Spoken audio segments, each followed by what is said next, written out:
Lisa's way hanging up, she writes us early in the morning. Hey guys, today it's the Pirate and Salty Crawdad. What's happening, y'all? And today's guest is Amanda Elliot. She is currently a runner-up for the Inked Cover Girl, and she's also involved with the E2 project here in Tennessee. How you doing today, Amanda? Hey, I'm good. How are you guys? You good? Doing great. I seen you moved up a couple spots back and forth between first and second. Yeah, we hit first, not yesterday, the day before, but we're back in second. And how many days we got left till voting ends?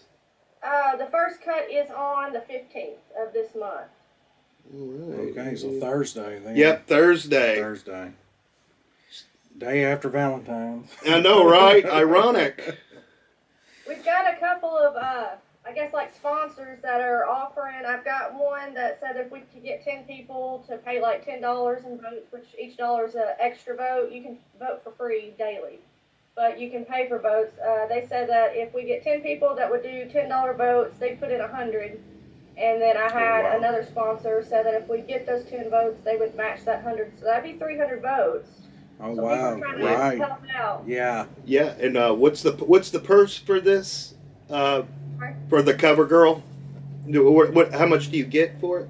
$25,000. And with that $25,000, like if we were to win, that money's going to go completely to E2. E2 project. And would you explain a little bit about the E2 project? The E2 project is a recovery ministry that I established about 2 years ago. We focus mainly on mental health and substance abuse issues because they correlate, they're right there together. So we say we do any and everything, all the things. All the things is our favorite saying. There's so much that we do, but I mean, ultimately, if someone was ready to say, go get into treatment, we can help them find treatment. We can find resources and funds for treatment because most likely people don't have money. A lot of times they don't have insurance. Right. But it doesn't just stop with the treatment. We walk with them the entire journey. If they complete treatment and they want to get out and they're ready, like they want to go to sober living, we can help them find sober living that fits them best. We have sponsors and resources that will help pay for those initial costs, sometimes up to the first 2 weeks. That way they can get a job, get established, and start paying their fees themselves. We can help find jobs. We can help teach them how to do resumes, send out resumes. Like I said, all the things. And then even when they're done with sober living, we can help find sponsors instead of having to, search for AA meetings, NA meetings, whichever they're choosing, and get to know people, then find a sponsor. We have a group of people just kind of sitting to the side, waiting for me to be like, hey, can you take on a sponsee? And I like to talk to them and link them up with who fits them best, like the group of my sponsors, who fits that sponsee best, because we are faith-based, but we don't shove any religion whatsoever down anyone's throat. Right.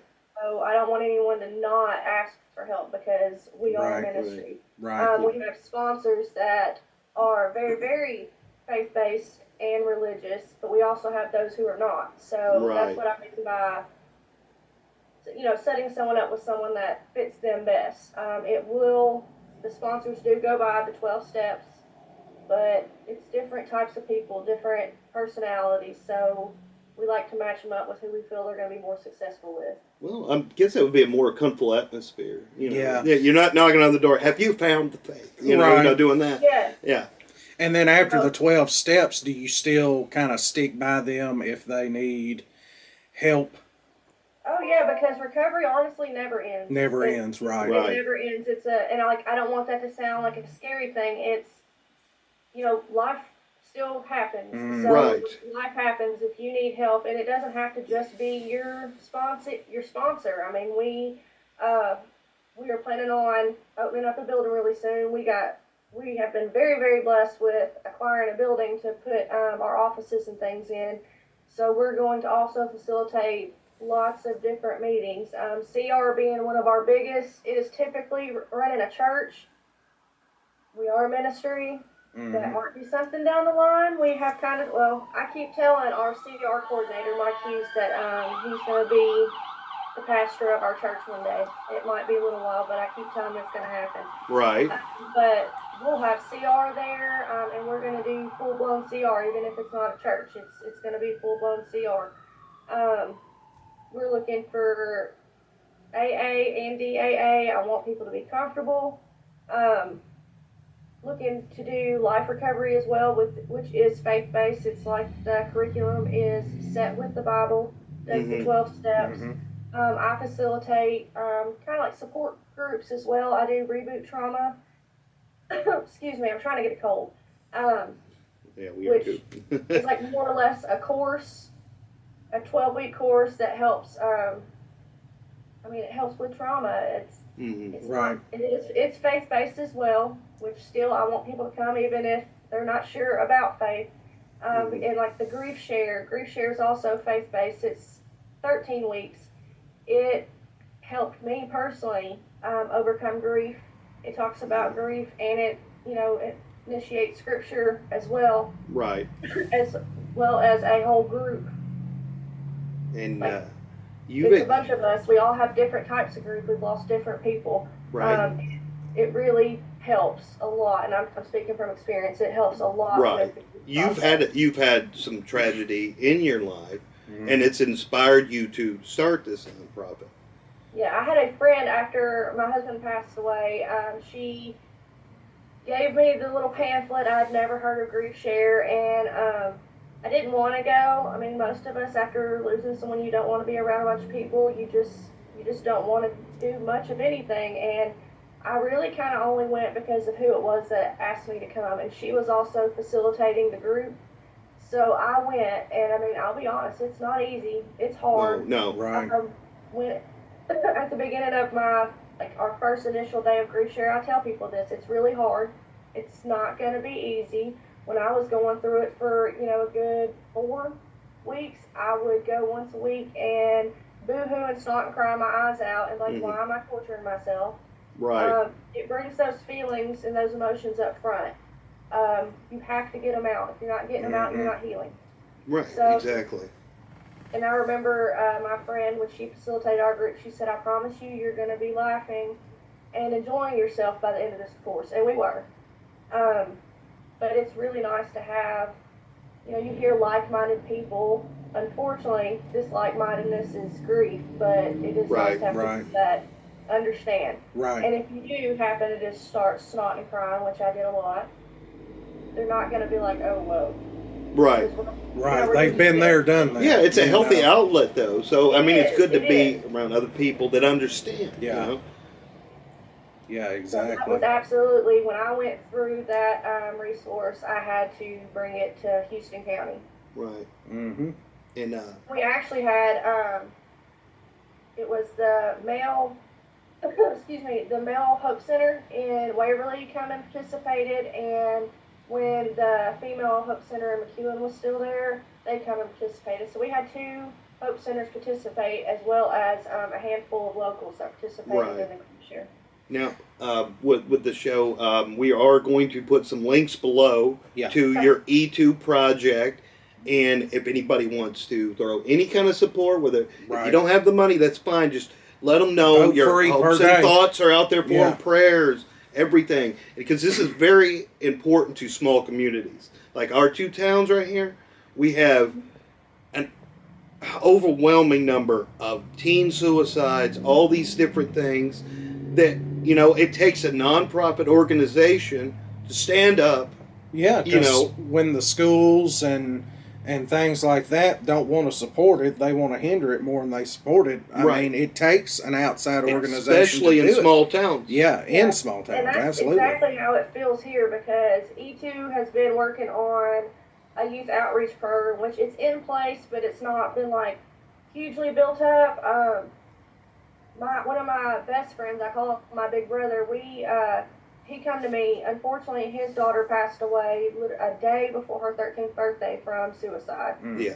It was a result of bullying and things like that. But he come to me this past year, and we established the Natalie Law Foundation, which is a youth suicide and prevention foundation. And together we've kind of been building on the youth outreach program through E2. He sponsored for me to get a national accreditation for teen mental health first aid. That is something that I have taken to the Houston County school systems and still have not gotten a call back. Right. Big surprise there. Yeah, I mean, that's usually the way. I'm sorry to say it, but it's always a deterrent when it comes to a state institution like that. They always detour you from, you know. Well, they treat it like it doesn't happen. Yeah, it's in easier these small for them towns. that way they don't have to report anything. Exactly. In these small towns, they treat it as if it doesn't happen. You know, if you're in a bigger community, say here like Clarksville or something like that, for every person you've got defying you on that, there's so many other people that are stand behind you. Right. And things can be done on a government level. But in a small town, you got the one horse mentality.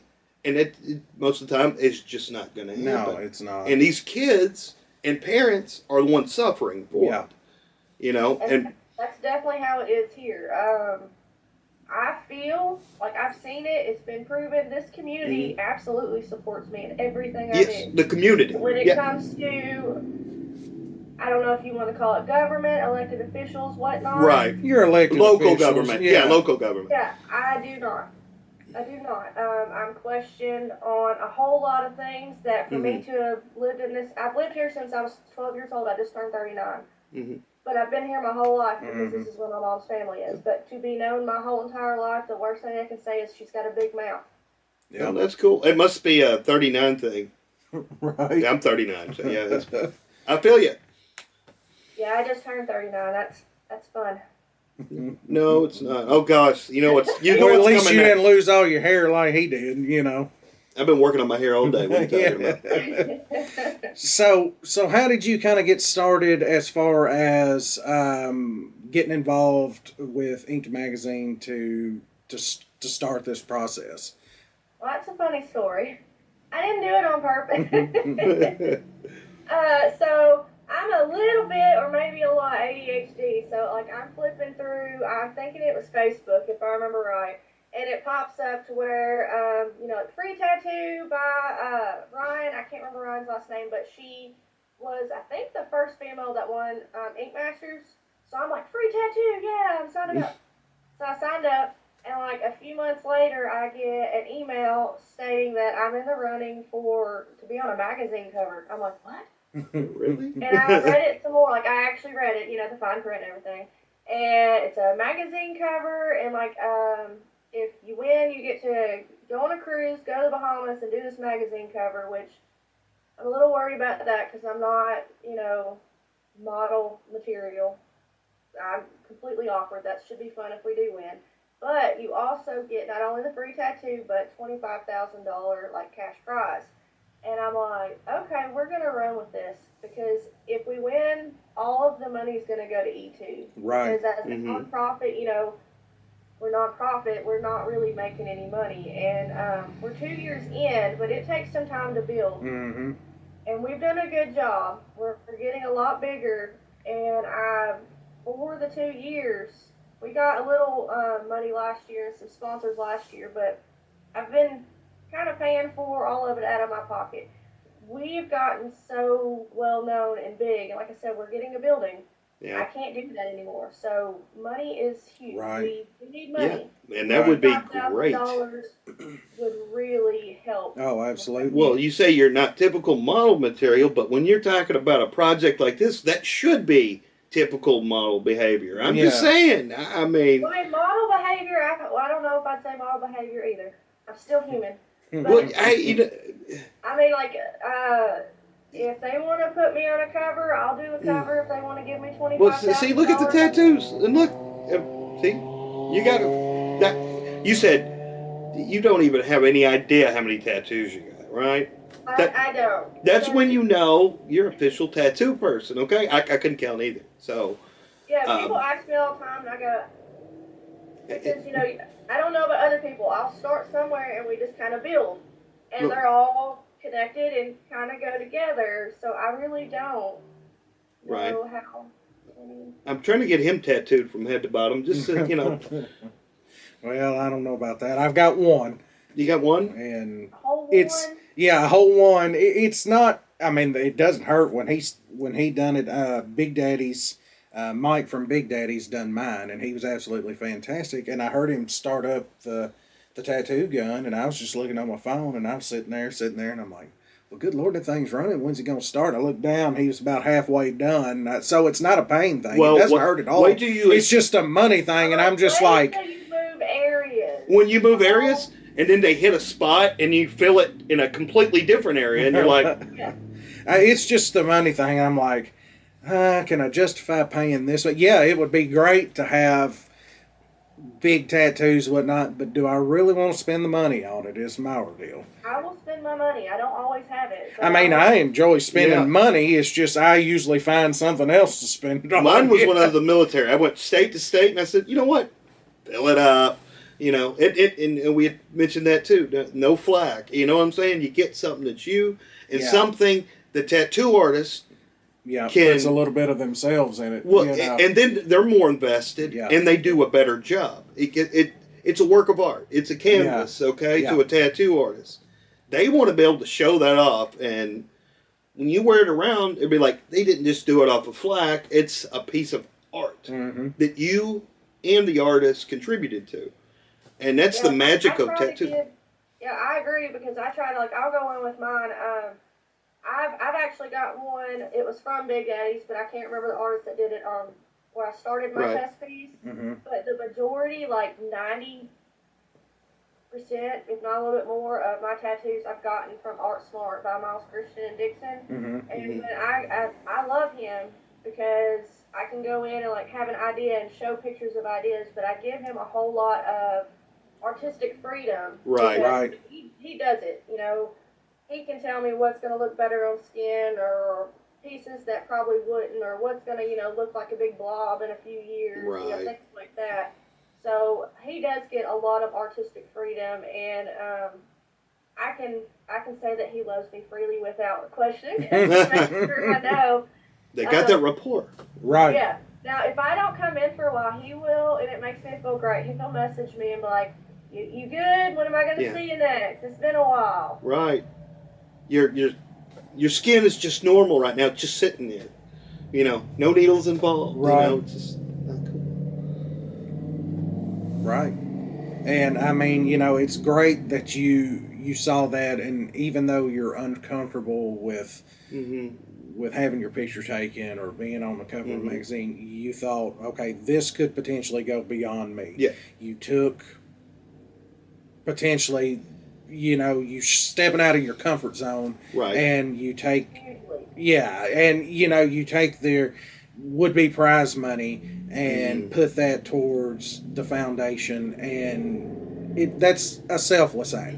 It is. A lot of people could take that and just run with it, and they could go buy $25,000 worth of tattoos if they wanted Right. to. But you're taking that and literally putting that towards helping other people, and that is a fantastic selfless Yes. Christian act you can do. Right. And even though it's faith-based, if you don't shove religion down people's throat, you can show them through your actions, and hopefully that in turn sparks a little inner voice in them. Right. And they say, hey, this is truly the way a Christian should be or a Christian should act, and I need to look more into this because it's helped me so far through these Yeah, and people. my whole group, pretty much what you just said is exactly how we believe. We don't think we even have to say Jesus. Right. We're supposed to be Jesus. We're supposed to be the hands and feet. So if we are treating people the way we're expected to treat them, they're going to see Jesus through us. Yeah, And yeah. like you said, we hope that sparks something. If they want to know more, we're absolutely there.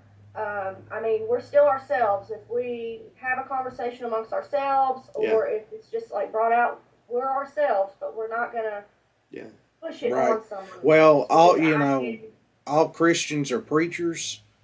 Or, I'm sorry. I had that worked out in my head and I completely botched it. All Christians are not preachers, but all Christians are ministers. So, Yeah. You know, whether if you show through your actions or somebody wants to sit and listen, I mean, it's your duty. Right. And it's because you got hair. It throws things off. My head's clear. You know what I'm saying? I'm sorry. We're technically pirates, Yeah. deep down. Or he's a crawdad. Yeah. But it's wonderful what you're doing, and the small town thing, it's always going to be there. Right. They're the elected officials. They're going to somehow, some way, keep getting voted in, and in the small town, Right. they're going to have their family members voted in, and it's all going to stay the same, just like Right. it does here in Stewart County. It's Yeah, never yeah. going to change. Yeah. They don't want new money. They don't want new things, new businesses, nothing to grow. They just want to line their pockets. And if they Right. can sweep something under the rug that, yes, it's a tragedy that happened to a child and it's going to make the school look bad, or the ones in charge failed because they were told about Right. an incident that was going to happen or did happen and they did nothing. And then now look what it led to. So they're going to do what they can to sweep it It's under the rug. institutional liability. Yeah, it's okay? ridiculous. And they will not accept it. But we're all willing to. And like I said, it's like anybody that's watching this show, it's Yeah. like, you know who you are. Yeah. So, And Amanda, keep parents- doing what you're doing. Keep being loud. Yeah. I mean, that's what it's going to take. Right. Keep I being can't loud. help it. Yeah. You have to. Yeah, There's no. And what's really funny is I was a little punk kid with a big mouth back in the day, and it's real funny because I'm like, yeah, y'all thought that was going to get me in a bunch of trouble. Yeah. Now I'm still a punk kid, right? Yeah. Got that mentality. Right. Because I can't understand. It still baffles me that people are dying. Like in small Yeah. towns like ours, if one person passes, it doesn't affect just a handful. It affects every single one of them. Right. Well, it's And because how you are we knew, going? you either knew the person or you knew a family member Mhm. of that person, Well. and you see how it affected them. Yeah. And it's just, And I would- it's tragic. Yeah. It really is. And Well, I for would- anybody, even yeah. in people in the big cities. Exactly. But And I would say to anybody, you want to support this cause, we need to get this girl to number one. absolutely, go vote. Amanda needs, you know what, with what you're doing, everything. I mean, I'm serious. If she gets number one, I will show up at the St. Patty's Day parade in Erin dressed as a leprechaun. Well, that's only going to take a green shirt for Just you. a green shirt. I'm already short enough. Yeah, you already got the right height. You got me so- Lucky Charms. I'll do it. Hello, And it's important to know also that like the E2 project doesn't just serve Houston County. Right, yeah. Right. It's surrounding. Yeah, my biggest focus, like one of the main reasons I have done kind of this is our little small towns like we're talking about, the forgotten, where all this is going on and swept under the rug and just ignored. That's where I'm going. Because Right. resources are in the bigger cities and stuff like that, and there's nothing here. But I have been serving all of Tennessee. Mhm. Like all of Tennessee. I Mhm. can send them to treatment in Tennessee. I've sent them. I have some Kentucky resources. I work really close with the Hope Center, and they're all over America. Right. But Right. we send them all over the place. So it's not just I have to be in Houston County. Right. I don't care where you're from. We're going to give you resources, and we Right. don't charge anything. Right. The only resource that is we charge for through E2 is the coaching and counseling. Right. And that is to keep E2 functioning. But at the moment, we're not doing the coaching and counseling because there's nowhere to sit down with them Right. and do until the building is open, which we are hopeful would be, I'm hoping at least by the summer, if not earlier. It's going to depend on funds.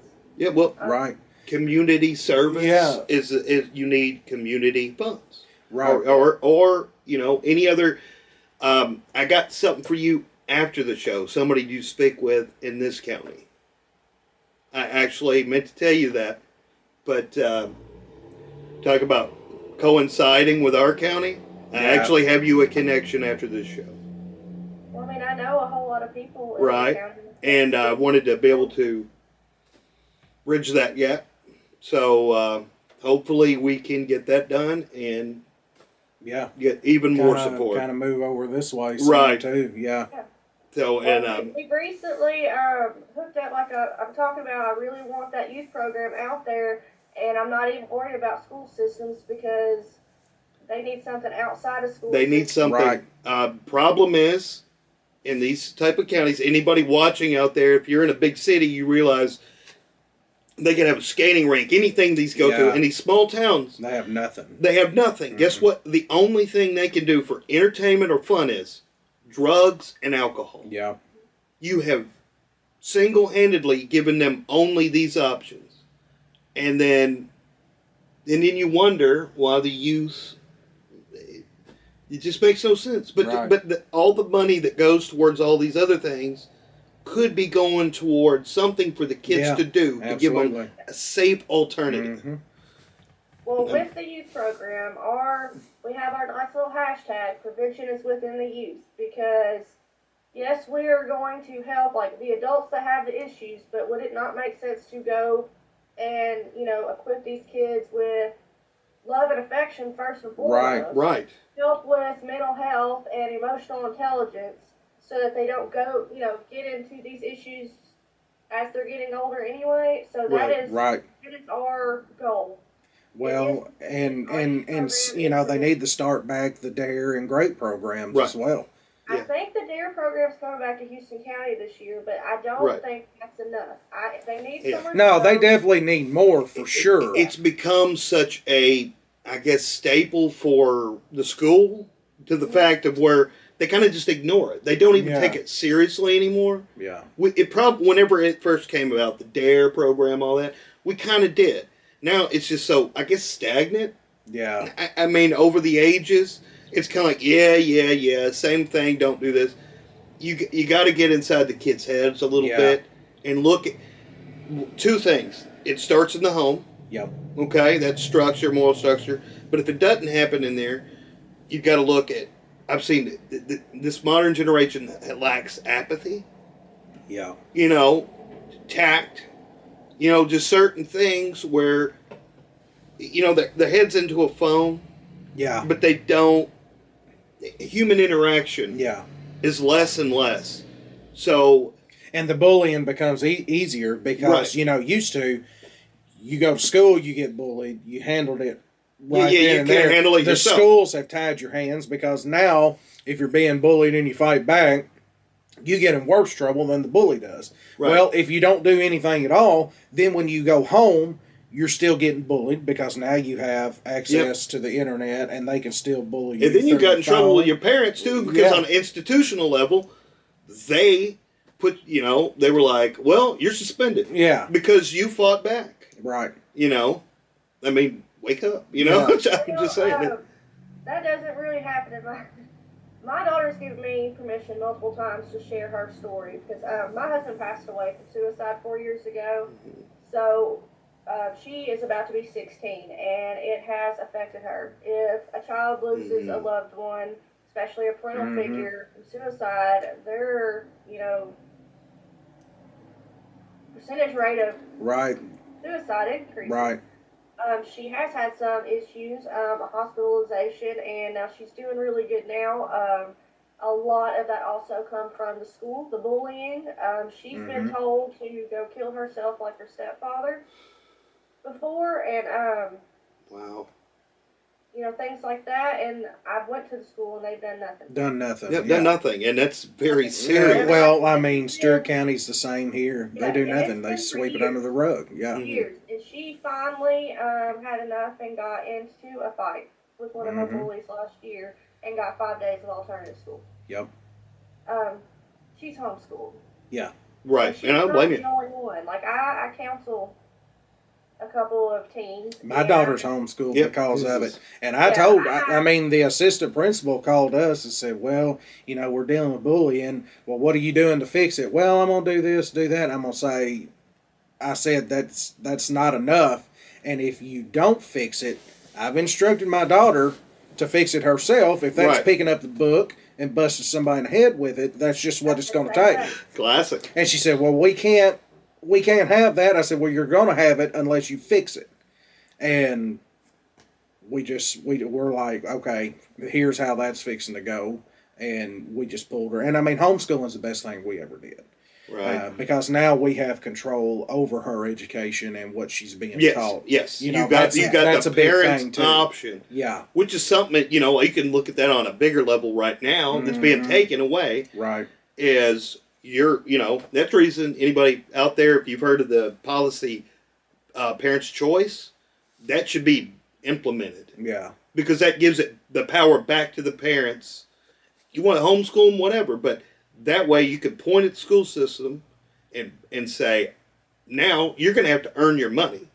You teach the kids, you can treat them proper respect, or I could just take them out. You know what I'm saying? And that parents deserve that. Right. They absolutely do. And Well, it's really hard to teach a child respect when you don't respect the child. no, Yeah. absolutely. Right. Absolutely. And, most teachers demand respect. And don't get me wrong, there are, You got when good you teachers out send there. Don't get me wrong. when Yeah. you send your child to school, the teacher is not to teach your child manners and things like that. That it starts in the home. Right. I mean, does, 100%. It ultimately. starts in the home. And my mom was a teacher, retired teacher. Yeah, shit, my kindergarten teacher. And, you just wouldn't believe the kind of things that they have to deal with. It starts in the home. But at the same time, the school systems can do different things to help prevent or stop this, and they just don't. Right. And it's sad. It's really sad. Is. No, don't get me wrong. We were goofballs. But. Yeah, oh yeah. But I mean, I'm glad your daughter, I'm glad she's homeschooled for one. Because, I mean, it's just, I know it kind of sucks in a way because it's like, I know she has friends and had friends in school and this and that. And being homeschooled, you're away from them. You lose that social aspect to a you certain kinda lose point. to a certain point. She's not because at my house we have an open door policy that this is their home too. So Yeah. I have kids in my home. Oh, that's great. And that's great. All the time. So Was the issues that she has dealt with, the majority of these kids have dealt with. And I have a son a little bit younger than her. He's had some issues. He's homeschooled now, but there's always kids here. Right. Yeah. There's food in my fridge, and my house is always a wreck. Well, it's kind of like our daughter. Our daughter, we let her friends come and go. We would rather them be at our house and know that they are safe and they're not getting into trouble. And, we monitor things on the phone, on the tablet, things like that. But at least if they're at home and their friends come over, we know everybody's safe. You got your God-given right as a parent to raise your child the way you feel fit. Yeah. So that's good that you have that and still allow them, because I know it's kind of like with us. If she's at home or your son's at home and they have friends, they're there, they're going to be safe and taken care of. I mean, it's good. It's good to be that, you got that certain amount of control, but, be a goofball, be a kid, still at the same time, Yeah. Oh, we're very goofy around here. It's never a dull moment. Well, you're on the right show. Yeah, right. I mean, who else lives in a pirate ship? I mean, yeah. except for SpongeBob, Right. maybe. You know what I'm saying? We just come up with that because we took our Holy gamer barnacles. tags and stuff. Holy and barnacles. We just went with it, so and made a whole theme out of it. Why not? Yeah. I put a barnacle in your drink, by the way. Well, it was good having you on the show. We're going to leave links down in the description to E2 and to other resources as well. But we're also going to leave the link in the description that leads directly to voting. And we encourage everyone to go vote. Let's help Amanda become the winner, because it's not just for her. Right. It's for her whole foundation. Yeah, this foundation. And to recovery and ministry. Recovery and that ministry. means everything. Yeah. I mean, and we start here. We become an example by these kind of things. I mean, you stand behind people like this. We believe very much in what you're doing. Yeah. And hey, and it fits the category. I think it's so cool. It's tattoos. You know what I mean? Right. So I mean, come on, it's a self-expression thing, and I dig it. So. Right. Well, And they're like, what are you going to do with all those tattoos when you're 80? I'm like, well, one day in life, I got $25,000. right. Right. You know, Right. my thorns are going to look like barbed wire by the time I'm 80. It's just going to change. I mean, I'm just Alright, saying. that'll look cool. Then, man, I'll still have no hair. I think it'll be an easy transition for me. Your But, next tattoo's fake hair. Fake hair. Yeah. That's just dreaming, buddy. I mean, I'm just saying. Lord. Well, it was great having you on here, Amanda, and I'm going to have to ask you to walk the plank. And everybody, vote for Amanda. Yep. Links in the description once again. Well, it was nice talking to you. Thank you for joining the show. You too, thank you. Rock All right. on. Bye-bye. Way hanging up, she rises early in the morning.